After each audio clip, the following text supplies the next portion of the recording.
وعلیکم السلام.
اس بات کے شروع میں رب الجلال نے تمام انسانوں کا ذکر کیا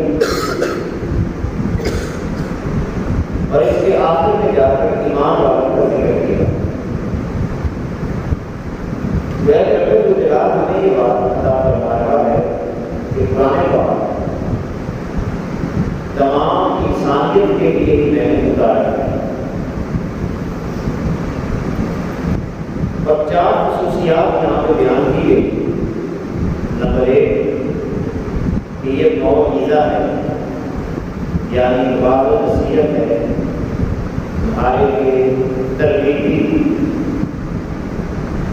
اقوال ہے اس کتاب کے اندر۔ نمبر 2 تمہارے سینے کے اندر بہت ساری بیماریاں ہیں، ان کے لیے یہ کلام شفا کا کام کرتا ہے۔ اب دل کی بیماریوں سے کون سی بیماریاں مراد ہیں؟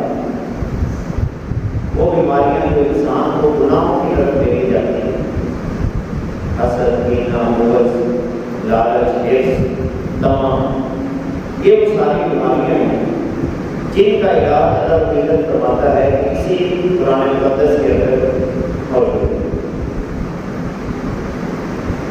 تیسری بات فرمائی کہ ہدایت بھی ہے، اور چوتھی بات فرمائی کہ رحمت بھی ہے۔ کتاب تو سارے انسانوں کو ہے، مگر فائدہ اس کلام مقدس سے وہی اٹھائیں گے جن کو اللہ رب العزت نے ایمان کی دولت عطا فرمائی۔ یہی وجہ ہے کہ اللہ رب العزت ایک اور مقام پہ ارشاد فرماتا ہے قرآن مقدس کے حوالہ سے، افلا یتدبرون القرآن ام علی قلوب اقفالها، کیا یہ لوگ قرآن میں تدبر نہیں کرتے یا پھر ان کے دلوں پر کفر پڑے ہوئے، تالے لگے ہوئے؟ دیکھیں ہم جتنے بھی افراد یہاں پہ بیٹھے ہیں، اگر ہم اپنی زندگی کا جائزہ لیں،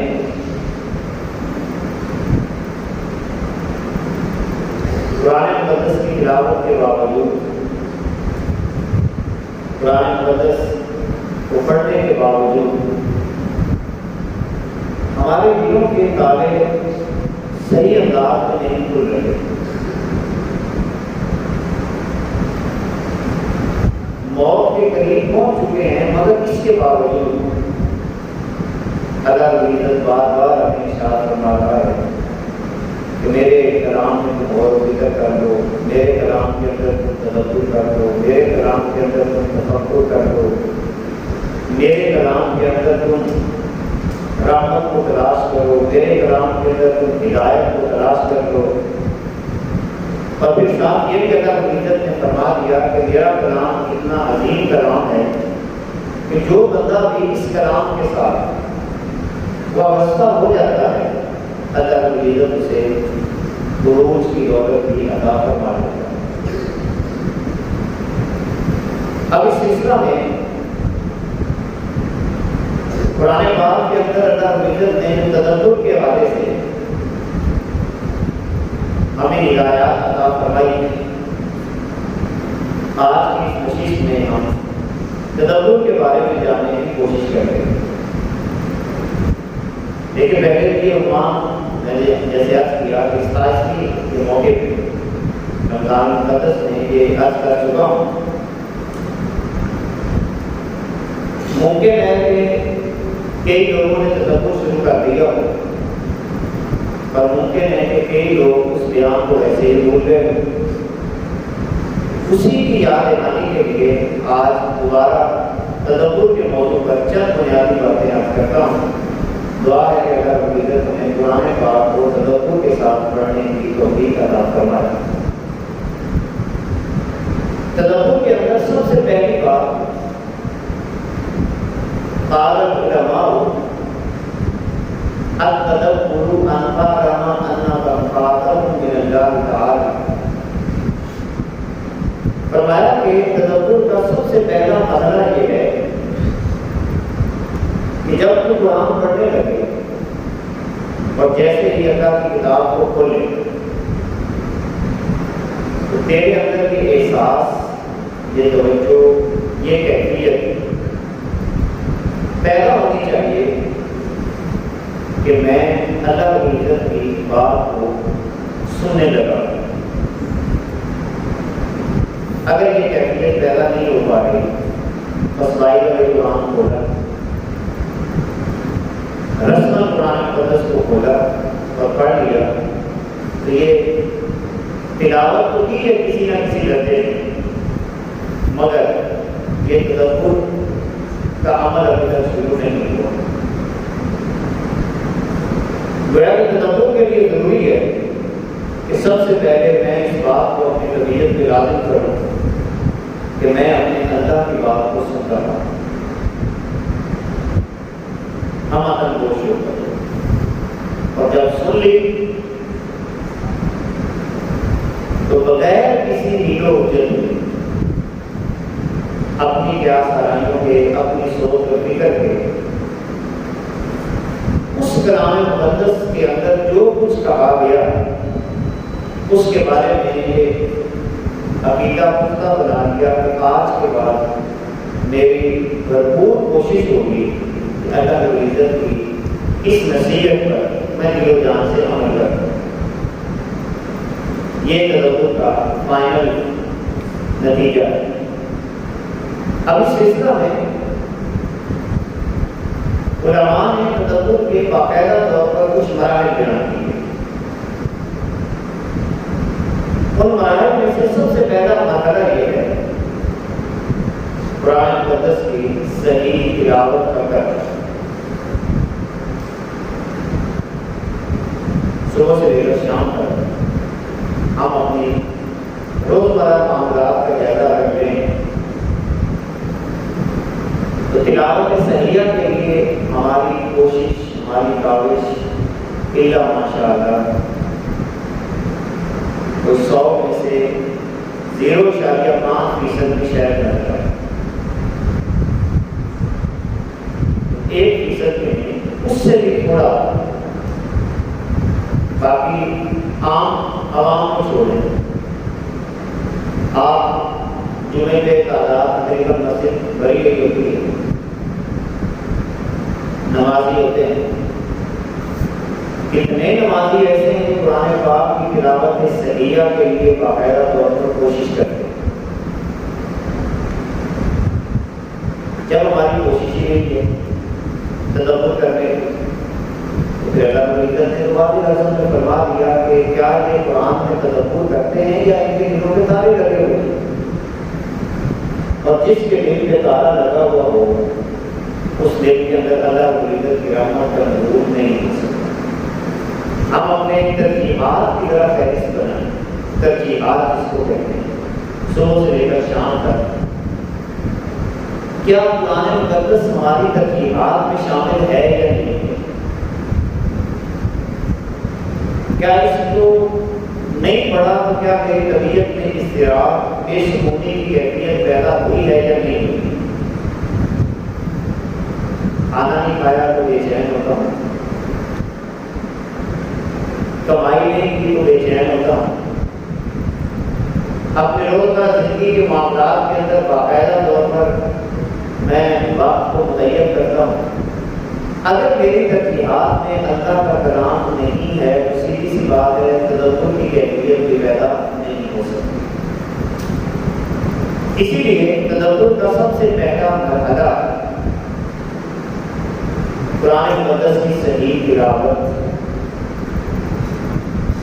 حروف کی درستگی، تلفظ کا صحیح ہونا، الفاظ کی ادائیگی، اس انداز کے ساتھ کہ ہر لفظ صحیح انداز میں میری اور آپ کی زبان سے ادا ہو، اور اس کے لیے باقاعدہ کسی استاد کو تلاش کرنا چاہیے۔ تو پہلا مطلب تدبر کا یہ ہے کہ میں قرآن کی تلاوت صحیحہ کروں گا۔ دوسرا مرحلہ اس کے لیے کہا جاتا ہے الترتیب، اللہ کے اس کلام کو انتہائی ٹھہراؤ کے ساتھ اپنی زبان سے ادائیگی کرنا۔ تیزی کے ساتھ نہیں، آرام کے ساتھ، پارا نہ پڑھیں، رکوع نہ پڑھیں، آدھا پارا نہ پڑھیں، 1 آیت 2 آیت 3 آیت 4 آیت، بس اتنا کافی ہے، کافی ہے۔ دیکھیں ہم شاید مایوس سمجھتے ہیں کہ اگر روزانہ پارے کی تلاوت نہ ہو، ٹھیک ہے اس موقع پہ کر لیں جب آپ کے تدبر کے مراحل پورے ہو گئے، جب آپ تدبر کے مراحل پورے کر چکے ہوں تو اچھی بات ہے، آپ پارا بھی پڑھیں، 2 بھی پڑھیں، جتنا مرضی پڑھیں۔ لیکن صحابہ کرام رضوان اللہ علیہم اجمعین جو ہم سے زیادہ عربی جانے والے، تلفظ ان کا ویسے ہی ٹھیک ہے، آٹومیٹک عربی، اور بڑے بڑے صحابہ جن میں نام ہے حضرت عبداللہ بن مسعود رضی اللہ تعالیٰ عنہ، آپ فرماتے ہیں کہ حضور کے زمانے پاک میں ہم صحابہ ایک دن کے اندر 2 آیات پڑھا کرتے تھے، عمومی صرف 2 آیات، اور کبھی کبھی اگر زیادہ پڑھ کے لیتے تو 10 پڑھ لیتے۔ صحابی ہیں، حضور کا زمانہ پاک ہے، مگر وہ قرآن پاک کو اور انداز میں پڑھتے ہیں۔ یہ کتاب ہدایت ہے، کتاب رحمت ہے، کتاب انقلاب ہے، کتاب شفا ہے، لہٰذا اس کو جب تک ہم سمجھیں گے نہیں، ہماری طبیعتوں کے اندر قرآن مقدس کا نور داخل نہیں ہوگا۔ ترتیب کے ساتھ پڑھیں، تلاوت جب کرنے لگے اکیلے میں بیٹھ کے تو ترتیب کا مطلب ہوا ٹھہر ٹھہر کے پڑھنا۔ الحمدللہ رب العالمین الرحمن الرحیم، اس انداز میں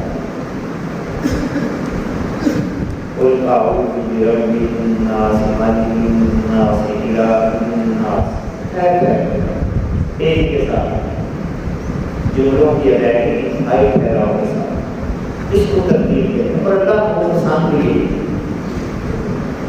تیزی کے ساتھ پڑھنا اللہ کو پسند نہیں، جیسا کہ روایات کے اندر آتا ہے رب قاری للقرآن والقرآن یلعنہ، بہت سارے قاری قرآن کو پڑھتے ہیں، اور حقیقت یہ ہے کہ اللہ کا حضور فرماتے ہیں والقرآن یلعنہ، وہ قرآن پڑھ رہے ہوتے ہیں، اللہ ان کو لعنت بھیج رہا ہوتا ہے۔ قرآن کیا مذاق ہے کہ اس کو تیزی کے ساتھ پڑھا جائے؟ اللہ کی بات ہے، اللہ کے جملے، اللہ کا کلام ہے، تو کبھی آپ کے پاس کسی کا موت پر خط آ جائے، لیٹر آ جائے، تو بڑے آرام آرام سے ہم پڑھتے ہیں، اور یہ تو کتاب الہی ہے جس کو تیزی کے ساتھ آگے بڑھتے چلے جانا، یہ تو اس کتاب کے ساتھ زیادتی ہے، اللہ کے کلام کے ساتھ زیادتی ہے۔ لہذا ٹھہراؤ کے ساتھ قرآن کی تلاوت کی ادائیگی، یہ تدبر کا دوسرا مرتبہ ہوگا جسے ترتیب کہتے ہیں، اور اللہ کو یہ اللہ پسند بھی ہے۔ حضور فرماتے ہیں قیامت کے دن اللہ رب العزت اپنے بندوں سے فرمائے گا رتل کما ترتیل فی دنیا، ویسے قرآن پڑھو جیسے تم دنیا میں ٹھہر ٹھہر کے پڑھا کرتے تھے، اور اب تم پڑھتے جاؤ چڑھتے جاؤ، جہاں پہ بناس کی سین ختم ہوگی وہاں پر تمہاری آخری منزل ہوگی۔ لہٰذا تیزی کے ساتھ قرآن نہ پڑھیں، آشکی کے ساتھ، توجہ کے ساتھ۔ تدبر کا تیسرا انداز، اس کو کہا جاتا ہے قرآنی جملوں کو جو آپ نے ادا کرنے ہیں اس کو بار بار دہرانا، اعادۃ القراءۃ، 3 دفعہ 5 دفعہ 7 دفعہ، جب تک کہ وہ آیت آپ کی زبان پر جاری نہ ہو جائے، اور یہ انتہائی اہمیت کا مرحلہ ہے۔ آپ کسی بھی جملے کو 3 5 7 دفعہ پڑھیں گے تو آپ کو خود اس جملے کا لطف آنا شروع ہو جائے گا۔ أيها الذين آمنوا اجتنبوا كثيرا من الظن إن بعض الظن إثم يا أيها الذين آمنوا اجتنبوا كثيرا من الظن إن بعض الظن إثم يا أيها الذين آمنوا اجتنبوا كثيرا من الظن إن بعض الظن إثم. اب اس انداز کے ساتھ آیات کو پڑھنا 3 دفعہ 5 دفعہ 7 دفعہ ریپیٹ کرنا.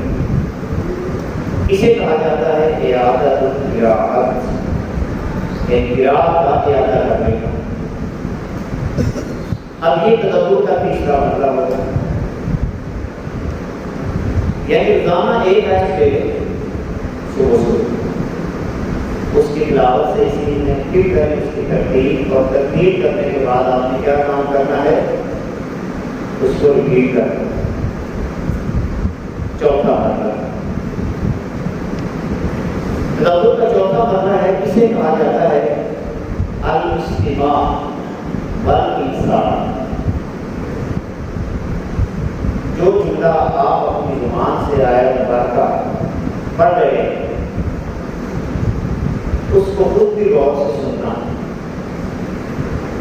اچھے طریقے سے دوسرے کو نہیں کہے، اپنے آپ کو اچھے طریقے سے سنانا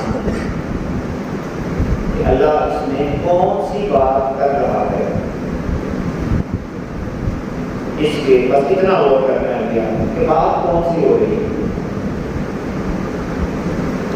اچھا، استماع کب انسان کرتا ہے؟ جب اس کے نزدیک کسی بات کی اہمیت ہو. جس کی مثال ہم یہ دے سکتے ہیں کہ آپ دیکھیں گھر کے اندر کوئی آپ کا مہمان آیا ہوا ہے اور وہ آپ سے کوئی خصوصی بات کر رہا ہے. اچانک آپ کا بچہ درمیان میں آیا ہونے کی کوشش کرتا ہے. آپ کسی نہ کسی کو کہتے ہیں کہ آپ بچے کو ایک دفعہ پکڑ لو، بات بڑی پتہ کی ہم ذرا غور سے سنو. آپ کسی کی گفتگو کو اچھے طریقے سے بڑی توجہ سے سن رہے ہیں، کوئی بندہ آیا اس نے درمیان میں کوئی بات کی، آپ نے کہا یار پلیز 5 منٹ چپ ہو جاؤ، بڑی اہم بات ہو رہی ہے. اس کا مطلب ہے جس بات کو ہم اہمیت دیں اسی کو غور سے سنتے ہیں. غور کیجیے گا، جس بات کو اہمیت دیں اسی کو غور سے سنتے ہیں. جس کو اہمیت نہ دیں ہم کوئی غور سے سنتے ہی نہیں، سنی انسنی کر دیتے ہیں. سوال یہ پیدا ہوتا ہے کہ کیا ہم اللہ کے کلام کو، خدا کے کلام کو اہمیت بھی دیتے ہیں یا نہیں دیتے؟ دیکھیں سیدھی سی بات، اللہ کے کلام کو ہم اہمیت نہیں دیں گے تو ہمیں بھی اہمیت نہیں دیں گے. کبھی توجہ سے سنیں گے، کبھی کبھی سنتے ہیں، ورنہ ایسے گزر جاتے ہیں. استماع کہتے ہیں اپنے آپ کو چپ کروا دینا اور غور سے بات کو سننا. اور انصاف کہتے ہیں خاموشی اختیار کرنا. اب سوال یہ پیدا ہوتا ہے کہ قرآن کو آپ پڑھ رہے ہوں گے تو خاموشی تو آپ نہیں ہونا ہے، وہ کیسے ہوں گے؟ اصل میں جب انسان کچھ نہ کچھ پڑھ رہا ہوتا ہے تو اس کے دماغ کے اندر بہت ساری باتیں چل رہی ہوتی ہیں.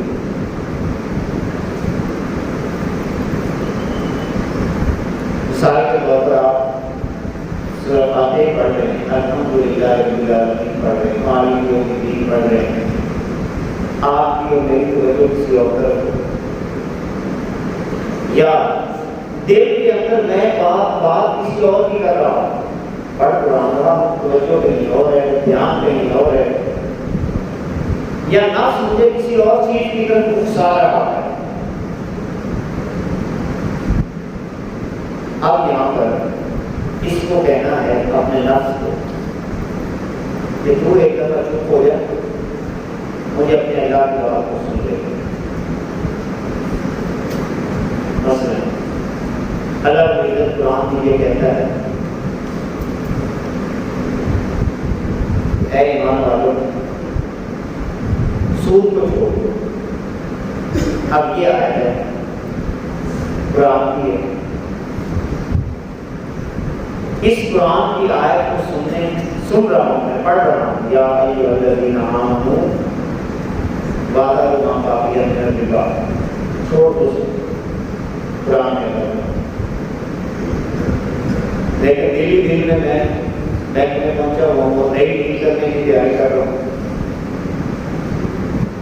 سودی کاروبار کی تیاری کر رہا ہوں, پڑھ قرآن رہا, دل میں ارادہ سوچ لینے کا ہے, یا نفس یہ کہہ رہا ہے کہ تم سود لے لو. اب آپ نے کیا کرنا ہے, اس کو کہنا تو چپ کر ایک دفعہ, مجھے اپنے اللہ کی بات کو سن لینے دے, میرا اللہ مجھے کیا کہتا ہے. اسے کہا جاتا ہے انصاف. یہ تدبر کا چوتھا مرحلہ ہے. قرآن کو تدبر کے ساتھ جب ہم پڑھیں گے تو سب سے پہلا کام کیا کرنا ہے, التلاوت صحیح, اس جملے کی صحیح ادائیگی. نمبر 2, اس جملے کو ٹھہر کے پڑھنا. نمبر 3, اس جملے کو دہرانا 5 دفعہ 7 دفعہ. نمبر 4, اس جملے کو خود سننا اور اندر کے شور کو چپ کروانا. رسالہ امام صلی اللہ علیہ وسلم اپنے صحابہ کو قرآن اسی انداز میں ہی پڑھایا کرتے تھے.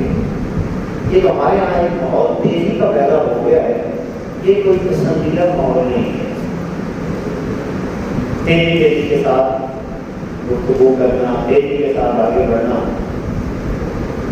میں نے جہاں تک پڑھا ہے گرو کے خطبے تو ایسے نہیں ہوتے.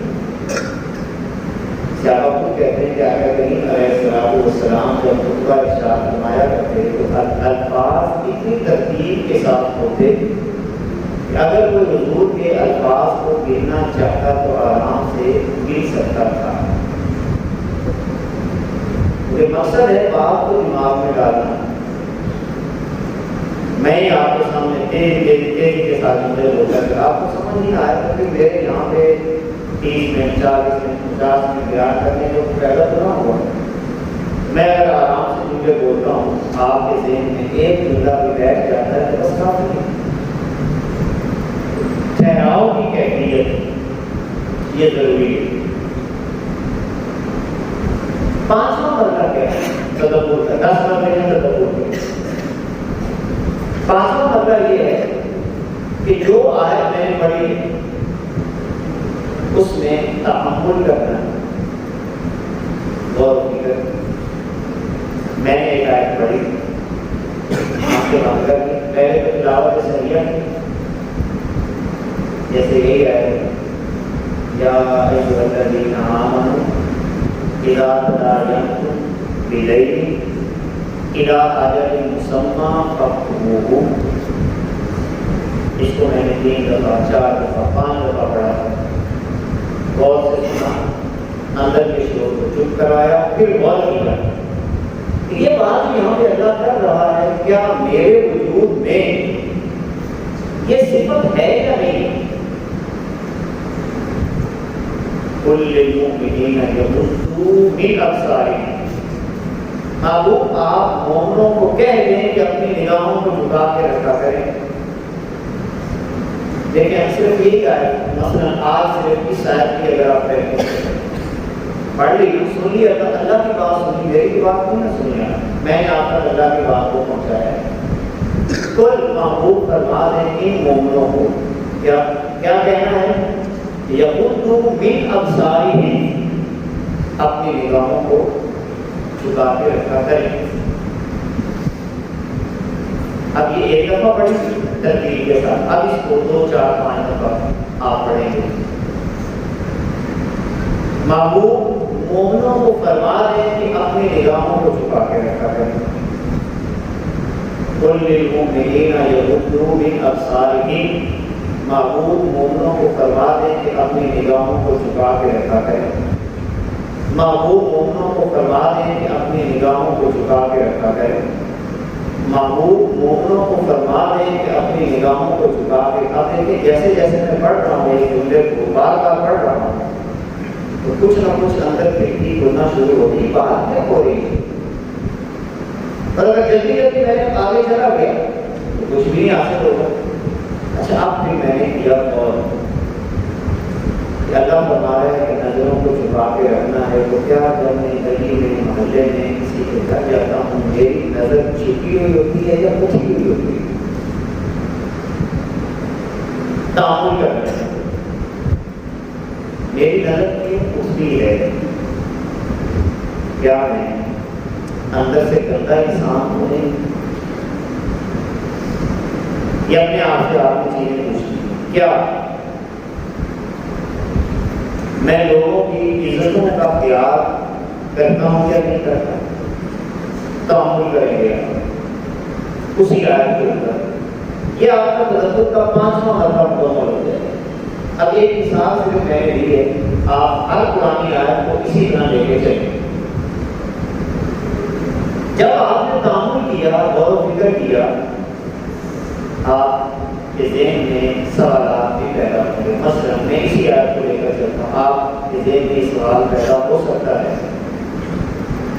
کہ قرآن کہتا ہے نظروں کو جھکا کے چلو، میں اگر گاڑی چلا رہا ہوں تو کیا اس مقام پر بھی نظر جھکانی ہے یا اٹھانی ہے؟ اور یہ ایک سوال ہے، ایک سوالات آپ کے ذہن میں پیدا ہوں گے۔ جب سوالات پیدا ہوں تو آپ نے ان کو تحریر کر لینا ہے۔ تحریر کرنے کے بعد اپنے آپ سے جوابات دیں۔ آپ کو کچھ سوالوں کے جواب آپ کا اندر ہی دے گا۔ مثلا اللہ یہ کہتا ہے قرآن مقدس کے اندر کہ سود چھوڑ دو۔ میں نے اپنے ذہن میں سوال اٹھائے کہ سود کیوں لیتا ہوں، سوالات پیدا ہوں گے، پھر اس کے جواب بھی میں خود تلاش کر لوں گا کہ اگر میں فلاں چیزیں اپنی زندگی سے کور کر لوں تو مجھے سود لینے کی ضرورت نہیں پڑے گی۔ آپ کو خود 2-4 جواب مل ہی جائیں گے۔ اگر 10 سوالات پیدا ہوتے ہیں تو 5 سوالوں کے جواب آپ خود ہی دے دیں گے۔ یہ تدبر کا 7واں مرحلہ ہے۔ سوالوں کے بعد جوابات کا مرحلہ یہ 7واں۔ اگلا کام آپ نے کیا کرنا ہے اور یہ بڑا اہمیت کا ہے۔ یہ 7 مرحلے میں نے آپ کے سامنے لکھائے ہیں، یہ سارے کے سارے میں انفرادی، اکیلے میں آپ نے یہ سارا کام کرنا ہے، یہ آپ کا ذاتی کام ہو جائے گا۔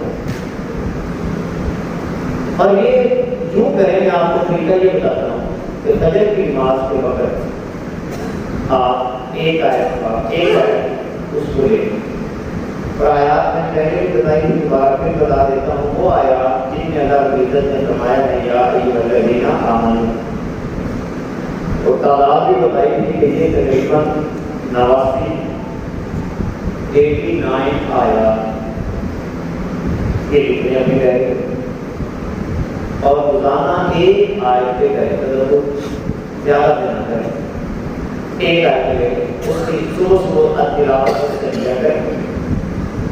پھر اس کے بعد اگلا کام آپ کا خود شروع ہو جائے گا، تلاوت صحیحہ کریں، نمبر 2 ترتیب کریں، ٹھہر کے پڑھیں، نمبر 3 اعادہ قراءت کریں، نمبر 4 اس آیت کو غور سے سنیں، نمبر 5 غور و فکر کریں، نمبر 6 سوالات پیدا ہوں گے، نمبر 7 ان سوالوں کے جوابات۔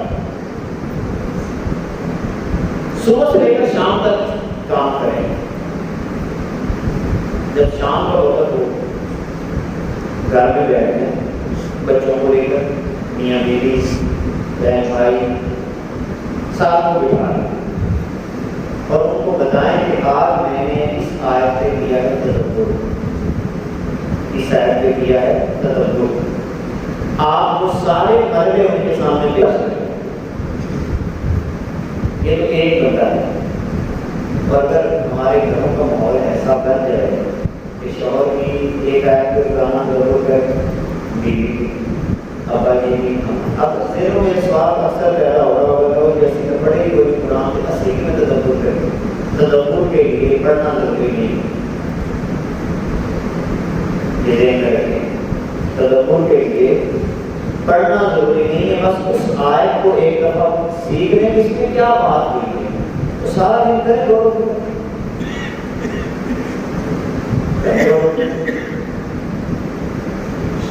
قرآن میں اللہ کہتا ہے کہ آپ کو انہیں کبھی مت کرو، اتنی سی ہے وہی للمطففین، اتنا سا جملہ ہے۔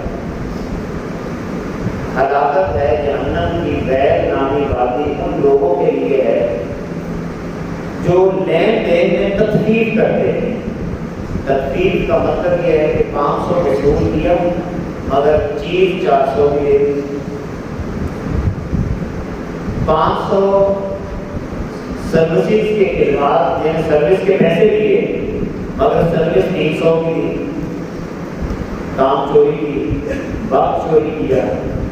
تو اب اس کا مطلب یہ ہوا کہ ایک چھوٹا سا عمل ہے، تو کیا یہ ذاتی نہیں سوچ سکتا کہ جب میں سودا لینا کرتا ہوں تو کیا میں سودے کے لیے میں جھوٹ تو نہیں ہوتا، اپنی فصل بیچتے ہوئے یا باقی جتنے بھی معاملات ہیں۔ اب یہ کام ہوگا مدارسہ کا کہ پوری فیملی، ساری فیملی بیٹھ کر کرے مدارسہ۔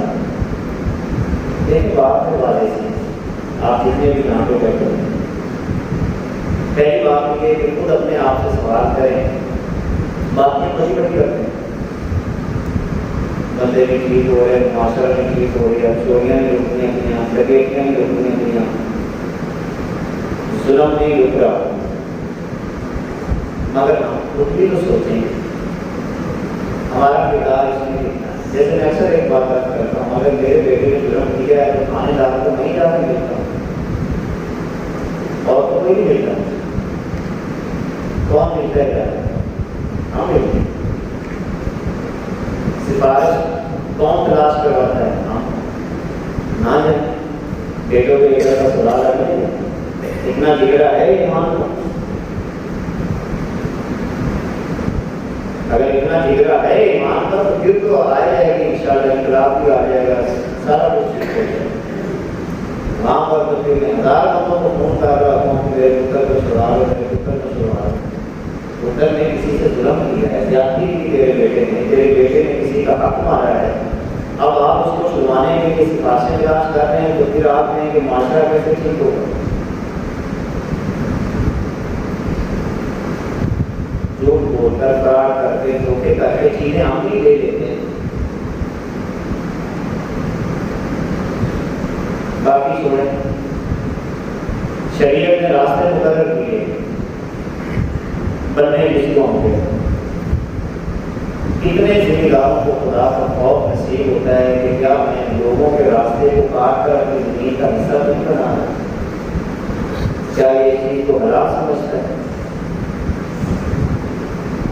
حضور علیہ السلام نے راستے باقاعدہ طور پر متعین کیے ہیں، جنہیں خود کا راستہ اور آپ گورنمنٹ نے مقرر کیے ہوئے ہیں کہ یہ عوامی جگہ ہے، یہاں سے عوام نے گزرنا ہے، عوام کی سہولت کے لیے یہ جگہ بنائی گئی۔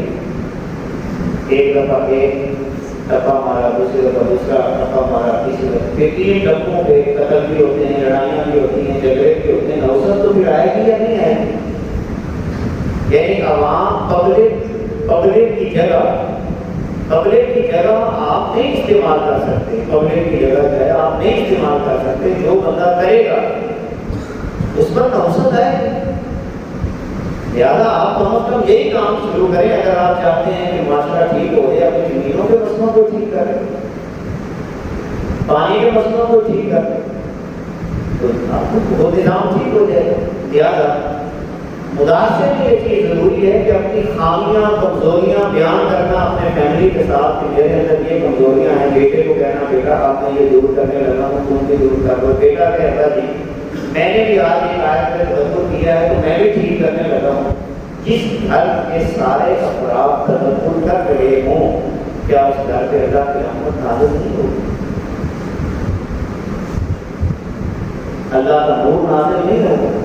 پھر آپ کہتے ہیں ہمارے لڑنے کیوں ہوتی؟ اللہ نے بدلا تو نہیں ہے، اللہ کی زمین ہے نا، آپ اس کی زمین میں اپنی مرضی چلائیں گے تو آپ کی مرضی نہیں چلنے دے گا، وہ اپنا راستہ روکے گا، وہ کوئی نہ کوئی آپ کے اوپر نوسط مصیبت نازل کرے گا، تو اپنے معاملات کو ٹھیک کریں، تدبر کرنے کے لیے چلے ہیں، قرآن پڑھنے کے لیے چلے ہیں، تو کئی طرح اپنے معاملات کو ٹھیک کرو نا، جھوٹ بولنا چھوڑ دو، جھوٹی گواہیاں دینا چھوڑ دو، کوئی آدمی چاچا کہتا ہے مجھے گواہی دینی، چلو